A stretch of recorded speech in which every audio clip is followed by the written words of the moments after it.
அரசியல் பயணம் எப்படி வந்தது, எப்படியும் உங்களுக்கும் எம்ஜிஆருக்கும் உள்ள இன்ட்ராக்ஷனு, அங்கே நடந்த மறக்க முடியாத சம்பவம்? சார், நான் 1954-53 மலைக்கல்லன் படம் ரிலீஸ் ஆச்சு. கோவை ஆர்எஸ்புரம் ஹைஸ்கூலில் நான் 7th படிக்கிறேன். அப்போ மலைக்கல்லன் ஷூட்டிங்க்கு படம் ரிலீஸ் ஆகி ஒரு வாய்ப்பு எங்கள் ஸ்கூலுக்கு புரட்சி தலைவர் அழைக்கக்கூடிய ஒரு வாய்ப்பு ஏற்பட்டது. அப்போ கலையும் நாமங்கிற பெயரில் பேசினார். ஜனார்த்தனங்கிற ஒருத்தர் எம்எல்சியாக இறந்தார். அவர், நான் எல்லாம் அந்த ஸ்கூலில் படித்தவங்க. பேரூரில் கண்ணப்பன் ஒருத்தர், அவரும் அந்த ஸ்கூலில் படித்தார். அந்த கலையும் நாமும் தலைப்பில் படிக்கையில் நான் ஒரு ஃபர்லாங்கு அந்த பக்கம் நின்று புரட்சி தலைவர் முதல்ல பார்த்தேன். அப்போ நான் திமுகவுக்கு சேர்ந்த ஒரு மாணவர் அணியில் ஒரு சாதாரண உறுப்பினர். அவர் மேலே ஒரு பற்று எனக்கு இருந்தது. 1953-54 நடந்த மும்முனை போராட்டத்திலையும் கூட நான் கலந்துருக்கேன் திமுகவில். பிறகு அவரை நான் பார்க்கல. புரட்சி தலைவர் எங்கேயோ, நாம் எங்கேயோ அப்படின்ட்டு இருந்துட்டோம். 1961 வருஷம் ஒரு பொதுக்குழு சேலத்தில் நடந்தது. அந்த வெள்ளூர் பொதுக்குழுவில் சொல்லின் செல்வர் ஈ.வி.கே. சம்பத்து, எஸ்.எஸ்.ஆர். தலைவர், புரட்சி தலைவர், இவங்கெல்லாம் அந்த பொதுக்குழுவில் கலந்துட்டாங்க. அப்போ ஏதோ ஒரு கருத்து மோதல் உள்ள ஏற்பட்டு சொல்லின் செல்வர் ஈ.வி.கே. சம்பத்து வெளியே வந்துட்டார். வெளியே வந்த பிற்பாடு இனி திராவிட முன்னேற்ற கழகத்தில் நான் இருக்க போகிறதில்லை அப்படி தமிழ் தேசிய கட்சிங்கிற ஒரு கட்சி ஆரம்பித்தார். கோவை, திருப்பூர், ஈரோடு அப்பெல்லாமே பெரிய மாவட்டம். கோவை மாவட்டம். கோவை செழியன் பெரிய ப்ரொடியூசர், அவரும் வெளியே வந்துட்டார். நாங்களும் திமுக விட்டு வெளியே வந்துட்டோம். தமிழ் தேசிய கட்சிங்கிற ஆரம்பித்து சம்பத் நடத்தியில் அந்த தமிழ் தேசிய கட்சியிலிருந்து காங்கிரஸுக்கு பெரியவர் காமராஜ் தலைமையில் காங்கிரஸுக்குள்ள எல்லாருமே போயிட்டோம். போய் சில சம்பவங்கள் நடந்தது காங்கிரஸில். அதே காங்கிரஸிலிருந்து புரட்சி தலைவர் மேலே இருக்கிற ஒரு அன்புனால 1972 அக்டோபர் 17 இவர் கட்சி ஆரம்பித்த உடனே 21 கோயம்புத்தூரில் நான் அதிமுகவில் சேர்ந்தேன். 61 திமுக விட்டு வெளியே போனவன் 72 ஏடிஎம்கேல சேர்ந்தேன். சேர்ந்து ஒரு முதல் பொதுக்குழு எங்கள் இது சத்யா ஸ்டுடியோவில் முதல் பொதுக்குழு. அந்த பொதுக்குழுவில் என்னுடைய அடையாள அட்டை தொலைஞ்சிடுச்சு. பொதுக்குழுவுக்கு உள்ளே வர்றவங்களுக்கு அடையாள அட்டை தருவாங்க. அந்த அடையாள தொலைஞ்சிடுச்சு. உள்ளே விட மாட்டேன்ட்டாங்க. நான் கெஞ்சினேன் உள்ளே வரேன்னு அப்படின்னு சொல்லி. தலைவர் கேட்டு தான் சொல்ல முடியும் அப்படின்னு. தலைவர் வந்தார், அதாவது புரட்சி தலைவர் வந்தார். உள்ள காங்கிரஸ்லேருந்து ஒருத்தர் வந்திருக்காரு நம்ம கட்சிக்கு, 21 சேர்ந்தவர். இப்போ பொதுக்குழுக்கு வந்திருக்காரு, அடையாள அட்டை இல்லைங்கிறார். வந்தவர் சொன்னார், அடையாள அட்டை இருந்தால் தான் உள்ளே விட முடியும் அப்படின்னு. அப்போ உடனே மைக்கில் அனௌன்ஸ் பண்ணாங்க, சில ஸ்பைகள்லாம் உள்ளே வந்திருக்கு, ஜாக்கிரதை, அடையாள அட்டை இல்லாமல் உள்ளே விடாதீங்க அப்படின்ட்டு. நான் கட்சிக்கோ கொள்கைக்கோ வரல, புரட்சி தலைவருக்காக விட்டா விடுங்க, இல்லை அப்படின்னு மைதானத்தில் கூட்ட முடியல, கடலில் போய் கலந்துக்கிறேன் அப்படின்னு உட்காந்துட்டேன். இது தலைவருக்கு யாரோ போய் சொல்லியிருக்காங்க. நான் உட்காந்துட்டு இருக்கிறேன். 1/2 மணி நேரம், 1 மணி நேரம், 1.5 மணி நேரம், 2 மணி நேரம். அந்த பையன் போயிட்டானான்னு பாருன்னு தலைவர் அடிக்கொருக்க சொல்லி ஒவ்வொருத்தர் எட்டி பார்க்குறாரு. அப்புறம் நான் போகலின்னு தெரிஞ்சு 2 மணி நேரம் கழிச்சு என்னை அந்த பொதுக்குழு கூட்டு போயிட்டாங்க. அவருக்கு ஒரு நம்பிக்கை வந்தது. பிறகு ஜேபிஆர் திருவான்மையூரில் ஒரு மாநாடு நடத்தினார். எனக்கு புரட்சி தலைவர் நெருங்கிறதுக்கு யாருமே ரெக்கமெண்ட் கிடையாதுங்கிறத நான் சொல்ல வர்றேன். ஒரு மாநாடு நடத்தினார். அந்த மாநாட்டில் கோயம்புத்தூர்லேருந்து பேசுகிறதுக்கு மாற்று கட்சியிலேருந்து வந்தவங்களுக்கு ஒரு சந்தர்ப்பம் அப்படின்னு எனக்கு ஒரு 5 நிமிஷம் சந்தர்ப்பம் கொடுத்தாங்க பேசுகிறதுக்கு. அது ஜேபிஆர் தான் ஏற்பாடு பண்ணார். போய் பேசினேன். உட்கார்ந்துருக்காரு, அவர் மாத்திரம் உட்கார்ந்துருக்காரு. அவர் உட்கார்ந்துருக்காரு, ஆரப்பன் அந்த ஆரம்பி என்ன உட்கார்ந்துருக்காரு, இவங்கெல்லாம் உட்கார்ந்துருக்காங்க. போய் பேசினேன். பேசிலேயே என்ன சொன்னேன், நான் இந்த மேடையில் புரட்சி தலைவருக்கு வணக்கம்னு சொல்லிட்டு, வணக்கம் அப்படின்னு சொல்லிட்டு, நான் இந்த மேடையில் பேச வந்தது ஒரு புதிய சிந்தனையோடு வந்திருக்கேன். நீங்கள் யாரும் தப்பாக நினைக்காதீங்க. நீங்கள்லாம் இவரை புரட்சி தலைவருங்கிறீங்க, இவர் புரட்சி தலைவர் அல்ல. இவரை மன்னாதி மன்னனுங்கிறீங்க, இவர் மன்னாதி மன்னன் அல்ல. நாடோடி மன்னனுங்கிறீங்க, இவர் நாடோடி மன்னன் அல்ல. மதுரை மீட்ட சுந்தரபாண்டியன், இவர் மதுரை மீட்ட சுந்தரபாண்டியன் கிடையாது. மதுரை வீரனுங்கிறீங்க, இவர் மதுரை வீரன் கிடையாது. எல்லாம் அப்படியே அடிக்க ரெடி ஆகிட்டு ஜேபிஆர் வந்து காலர் பிடிக்கிறதுக்கு வர்றாருன்னு அப்படி பார்த்தேன். இனி நான் பேசிகிட்டு இருக்கிறேன். இவர் இந்த நாட்டில் தமிழ்நாட்டில் இருக்கின்ற இளைஞர்களை காப்பாற்ற வந்த தெய்வம் அப்படின்னா. அப்போ தான் தலைவருக்கு கோபம் வந்தால், தலைவருக்கு ஒரு சைகை உண்டு. அவருக்கு ரொம்ப கோபம் வந்தால் இப்படி கோபம் வந்தால் அப்படி பண்ணுவார். ஆமாம், தலைவர் கோபம் வந்தால் அப்படி பண்ண அதை நல்லா அறிஞ்சு வச்சுருந்தேன். அப்புறம் சரி, அப்போ தான் அமைதி ஆயிடுச்சு. அன்னைக்கு நானும் வளர்மதியும் தான் அமைச்சராக இருக்கேன் வந்தாங்க. வளர்மதி தான் அந்த மாநாட்டில் ஸ்கோர் பண்ணணும். அந்த திருவான்மையூர் மாநாட்டில் தலைவர் என்ன நினைச்சாருன்னு தெரியல. நைட்டு 7 மணிக்கு நான் தங்கி இருந்த ஹோட்டலுக்கு ஃபோன் பண்ணார். தலைவர் உங்களை வர சொல்கிறாரு அப்படின்ட்டு. நானும் சுந்தரராஜன்ட்டு ஒரு தொழிற்சங்க தலைவர், அப்போ இறந்துட்டார். பிரபாகரன்ட்டு ஒரு தொழிற்சங்க தலைவர், அவர் இப்போ திமுகவில் இருக்கார். 3 பேர் உட்கார்ந்த 2 மணி நேரம் எங்கிட்ட விவாதம் நடத்தினாங்க. இல்லை, இதில் டி நகரில் அவர் ஆஃபீஸ். 2 மணி நேரம் ஏன் கட்சி ஆரம்பித்து என்ன விவரம் சொன்னார். அப்போ இருந்து ஒரு நட்பு அப்படியே வளர்ந்து 77 ஆட்சிக்கு வந்தார். வந்த உடனே மாவட்ட செயலாளர் போட்டார். 5 வருஷம் நல்லா ஒர்க் பண்ணக்கூடிய ஒரு வாய்ப்பு வரையிலேயே 80 எலெக்ஷன் வந்தது. 3 வருஷத்தில் எலெக்ஷனில் சீட்டு கொடுத்தாரு, ஜெயிக்க வச்சார். ஜெயிச்சு அதான் நான் சொன்னேன், அப்படி நான் என்ன தப்பு செஞ்சேன், என் ஆட்சியை கலைச்சாங்க, நான் லஞ்சம் வாங்கினா நீங்கள் எனக்கு ஓட்டு போடாதீங்க, இந்த எம்ஜி ராமச்சந்திரன் வாங்க மாட்டான்னு நினச்சா எனக்கு ஓட்டு போடுங்க அப்படின்னு சொல்லியே ஓட்டு கேட்டார். என் தொகுதியில் 10 இடத்துல பேசினார், ஜெயிக்க வச்சார். ஜெயித்தேன். எம்எல்ஏவான தலைவர் நெருக்கமாக பார்க்கக்கூடிய ஒரு வாய்ப்பு இருக்குது. சில நேரங்களில் தலைவர்கிட்டையோ இல்லை மேடம் புரட்சி தலைவர் அம்மாகிட்டையோ நான் பேசுகிறேன், அப்படி யாருமே பேச முடியாது. இதெல்லாம் வந்து இந்த தமிழ்நாட்டில் இருக்கிற அத்தனை அதிமுக சீனியர்களுக்கு தெரியும், இப்போ இருக்கிற ஜூனியர்களுக்கு தெரியாது. விவாதம் பண்ணுவேன், எந்த கருத்து விவாதம் பண்ணுவேன். அதை தலைவர் விரும்புவார், விவாதம் பண்ண வச்சுருப்பார். ஒரு தடவை தலைவர் கோயம்புத்தூர் சர்க்கியூட் ஹவுஸில் இருக்கையில் மதுக்கரைங்கிற ஒரு ஊரில் ஒரு மேம்பாலம் கட்டுறதுக்கு ஒரு திட்டம், அதை திறந்து வைக்க தலைவர் வர்றார். ஆனால் நேரமாச்சு போகலாங்க அப்படின்னு சொல்கிறேன். மாவட்ட செயலாளர் எம்எல்ஏ நான், ஏன்ப்பா அவசரப்படுற, கொஞ்சம் இருட்டாகிட்டோம் அப்படின்னா. இல்லைனா இங்கேருந்து 30 கிலோமீட்டர் போகணும். யாருக்கிட்ட நீ போய் பேசுகிறேன் தலைவர் கேட்டு. மதுக்கரை இங்கே கோயம்புத்தூர்லேருந்து 30 கிலோமீட்டரா, யார் சொன்னது அப்படின்னு. இல்லைன்னா அரங்கநாயகன் சொன்னார், அவன் தம்பி சீக்கிரம் கூட்டிகிட்டு போகிறதுக்கு ஏற்பாடு பண்ணுறதுக்கு போய் சொல்கிறான். ஏயா, நான் எத்தனை நாள் பச்சைராஜா ஸ்டுடியோவில் இருந்து அங்கே சென்ட்ரல் ஸ்டுடியோவில் இருந்து எத்தனை நாள் வெறும் வயிறோட நானும் சின்ன பத்தேவரம் போயிட்டு இருப்போம், உனக்கு தெரியுமா? நீ 30 கிலோமீட்டருங்கிற 30 கிலோமீட்டருங்கிற அப்படின்னு நான் அசந்து போயிட்டேன். இல்லை, நீங்கள் வர்றப்போ வாங்கணும். புரட்சி தலைவியோட உங்களுடைய பயணம் இல்லை, அவங்க வந்து கரெக்டாக அவங்கள டீல் பண்ணியிருந்தா புரட்சி தலைவர் எம்ஜிஆர் விட மேலே வந்திருப்பாங்க. கரெக்டாக சுருக்கமாக சொல்ல போனால் அதுதான்.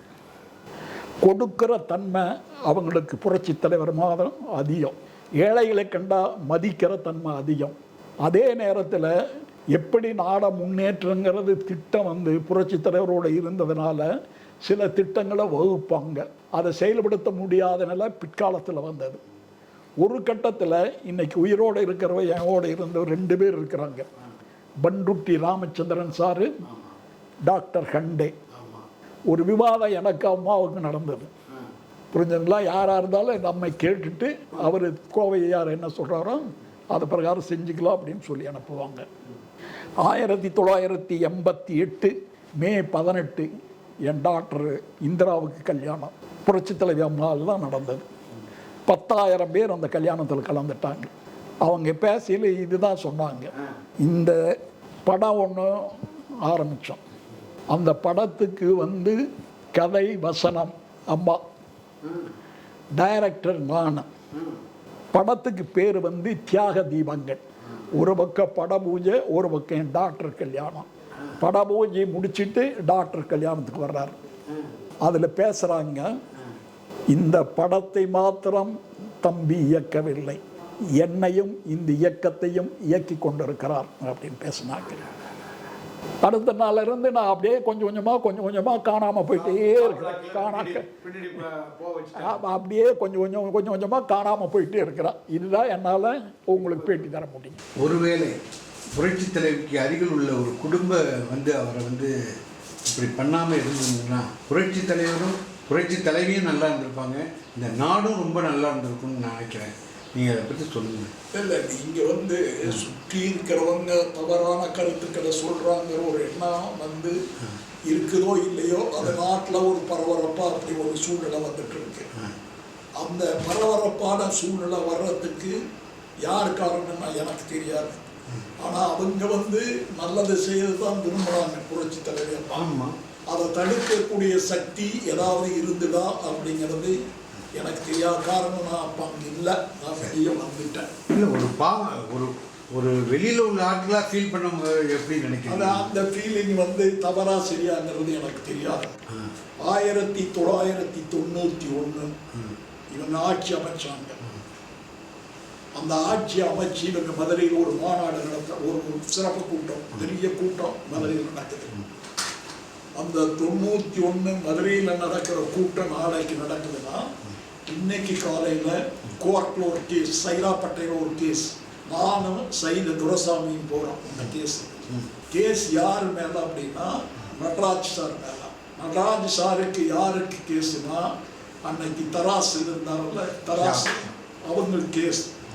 அந்த கேஸில் ஏதோ அந்த தராசு ஆசிரியர் ஷியாம் சாரை நானும் சைத துரசாமியும் அடிக்க போனதாக தவறான தகவல் அந்த அம்மாவுக்கு கொடுத்துட்டாங்க. யாரு? முதலமைச்சர் புரட்சி தலைவி கொடுத்துட்டாங்க.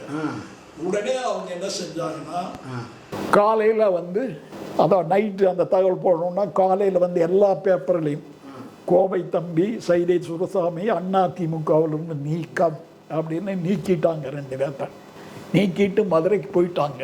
அப்புறம் ஈவினிங் பேப்பர் பார்த்தா கோவை தம்பி சைதை துரசாமி நீக்கம் ரத்து அப்படின்ட்டு வருது. ஆமாம், வருது. அதே பேப்பரில் ஈவினிங் வருது. இதில் இருந்து நான் என்ன நினச்சி தெரிஞ்சிட்டதுன்னா, சைதை என்ன நினச்சி தெரிஞ்சிட்டாருன்னா, தவறான தகவல் போகும்போது சில முடிவுகள் அவங்க எடுக்க வேண்டியதாக இருக்குது. அது சரின்னு படும்போது இப்படி முடிவு எடுக்க வேண்டியது தான் நாங்கள் முடிச்சோம். காலையில் நீக்கியாச்சின்னு வருது கட்சி விட்டு. பல பேருக்கு நடந்திருக்கு. ஆமாம், இதே நடந்திருந்து தெரிஞ்ச வரையும் யோசிச்சு பார்த்து அவங்க அதை நீக்கிட்டாங்க. பல பேருக்கு அது நடக்க முடியாமையே போயிருக்குல்ல. ஆமாம், அது எப்படி என்னங்கிறது தெரியல. இப்போ நானும் சைதை சார், சைதை துரசாமி தலைவர் மேலே அளவிறந்த பற்றுடையவர். அவர் தலைவர் பேரை சொல்லிட்டு பல அறக்கட்டளைகள் பண்ணிட்டு இருக்காரு. தலைவர் வீட்டையும் கேரளாவில் இது பண்ணியிருக்கார். அவர் ஒரு தூய தியாகி அதிமுகவில். ஏன்னா அந்த காலத்திலேயே போய் எலுமிச்சம்பழம் கொடுக்குறாரு ஒரு முதலமைச்சருக்கு அப்படின்னா எதிர்க்கட்சியாக இருக்கையில் அது ஆச்சரியம். அதனால் விவரங்கள் தெரியாத போது அது நடந்தது அப்படின்னு சிலர் காட்டுறாங்க. அப்போ சில பேர் அடிபடுறாங்க, சில பேர் அப்படியே கட்சியிலேருந்து சாகிறாங்க. விவரங்கள் கரெக்டாக வரும்போது அவங்க பிழைக்கிறாங்க, வாழ்கிறாங்க. அதுதான் அந்த அம்மாவை பொறுத்தளவு இப்போ சொல்ல முடியும். சரி சார், இப்போ கட்சியில் என்ன பதவியில் இருக்கீங்க? யாருங்க? நாங்கள் எந்த கட்சியிலேயே இல்லைங்க. கட்சியிலே இல்லையா? கட்சியில் புரட்சி தலைவருடைய நான் ஒரு விசுவாசி, அவ்வளோதான். புரட்சி தலைவருடைய விசுவாசி. வாழ்க்கை முழுவதும் புரட்சி தலைவர். நான் ஒவ்வொரு கவலமும் சாப்பாடு சாப்பிடையில் புரட்சி தலைவர் நினச்சிட்டு தான் சாப்பிடுவேன். ஏன்னா எங்கேயோ இருந்த என்னைய மாவட்ட செயலாளராக்கி, அதே மாதிரி சட்டமன்ற உறுப்பினராக்கி இப்பெல்லாம் பொறுப்புகள் கொடுத்து வச்சுருந்தவர். அதனால் ஒவ்வொரு கவலமும் என் வீட்டில் நான் சாப்பிடையில் தலைவர் நினச்சிக்குவேன் நான்.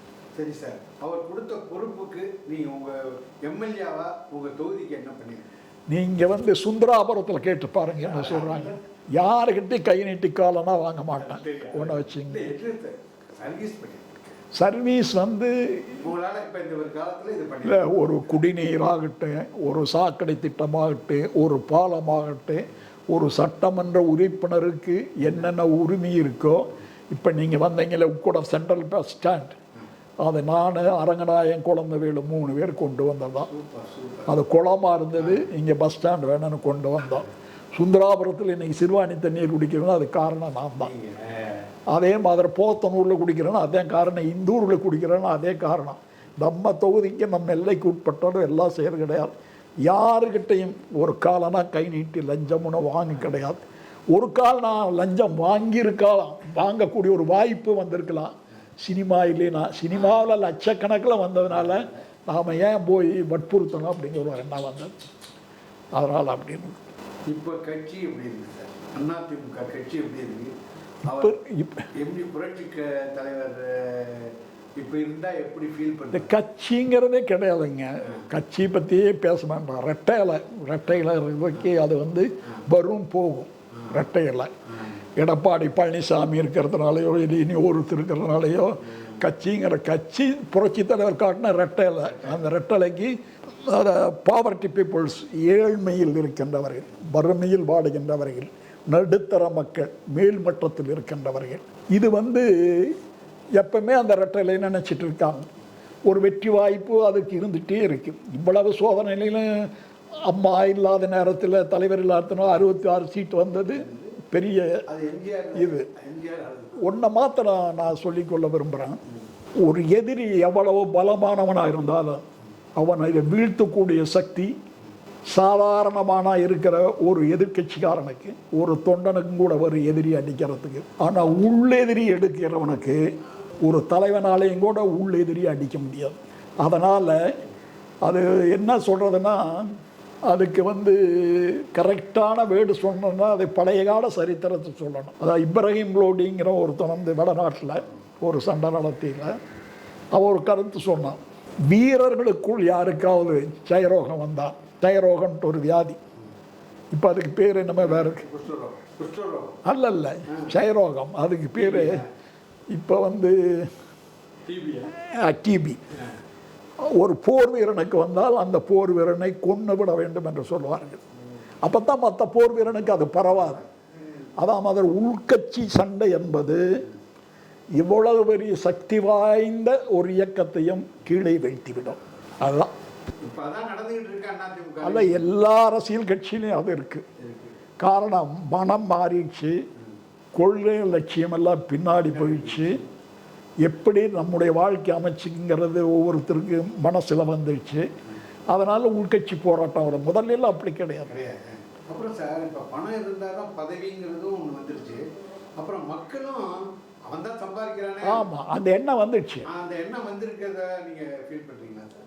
அது வந்து ஒன்று மக்கள் இருந்தனா, இல்லைன்னா வாங்குற வந்திருந்தானா. எதுக்கு லஞ்சம் கொடுக்கணும் அப்படின்னு மக்கள் குறுக்க வந்ததுன்னா கரெக்டாக இருக்கும். நான் ஓட்டுக்கு பணமும் வாங்க மாட்டேன், லஞ்சமும் கொடுக்க மாட்டேன் அப்படிங்கிற ஒரு நிலை வரணும். அதான் முடி கஷ்டம். இப்போ இருக்கிற சூழ்நிலையில் வந்து ஒரு எதிர்பாராத ஒரு விபத்து ஏற்பட்டு, விபத்துன்னா அரசியல் விபத்து, ஆள் விபத்தல்ல, அரசியல் விபத்து, கூட்டணி விபத்து ஏற்பட்டு, ஒரு எதிர்பாராத விபத்து ஏற்பட்டு தமிழ்நாட்டில் இந்த 26 ஒரு ஒரு மிகப்பெரிய ஒரு புதிய சக்தி எழுச்சி வருங்கிறது என்னுடைய நம்பிக்கை. விஜய் பற்றி நான் சொல்லலை. இல்லை, ஒரு புதிய சக்தி, புதிய சக்தி அப்படிங்கிறது வந்து நீங்கள் வந்து அதிமுக வராதுன்னு நான் சொல்லலை, திமுக வராதுன்னு சொல்லலை, வந்து மற்ற கட்சி வராதுன்னு சொல்ல, விஜய் வராதுன்னு சொல்லலை. நான் ஒரு புதிய எழுச்சி, அதாவது ஒரு புதிய சிந்தனை, ஒரு புதிய தொலைதூர நோக்கம், இதை வச்சு தான் தேர்தலில் இப்போ ஜெயிக்கிறதுக்கு ஏற்பாடு பண்ணுவாங்க. அது ஜெயிக்குமா தோக்குமான்னு இன்னும் 4 மாதம் கிடைத்தது. சரி சார், சீமானுடைய அரசியல் எப்படி இருக்கு சார்? தயவு செய்து அதை பேசுகிறேன், தயவு செய்து அதை வேண்டாங்க. அவர் எங்கெங்கேயோ பேசுகிறாரு. சினிமாவில் ரொம்ப நல்லவராக இருந்தார், ஏன் அரசியலுக்கு போய் இப்படி பேசுகிறாருன்னு எனக்கு தெரிய மாட்டேங்குது. அது தெரியல. அவர் சீமான பொறுத்தளவு எனக்கு மதிப்புக்குரியவர். ஏன் இப்படி பேசுகிறாரு அப்படிங்கிறது இப்போ எனக்கு புரிய மாட்டேங்குது. என்னை ஐயாங்கிறத தவிர்த்து வேறு பதில் சொல்ல மாட்டாரு. ஏன் இப்படி பண்ணுறாரு அப்படிங்கிறது தெரிய மாட்டேங்குது. ரொம்ப சந்தோஷம். வணக்கம் சார்.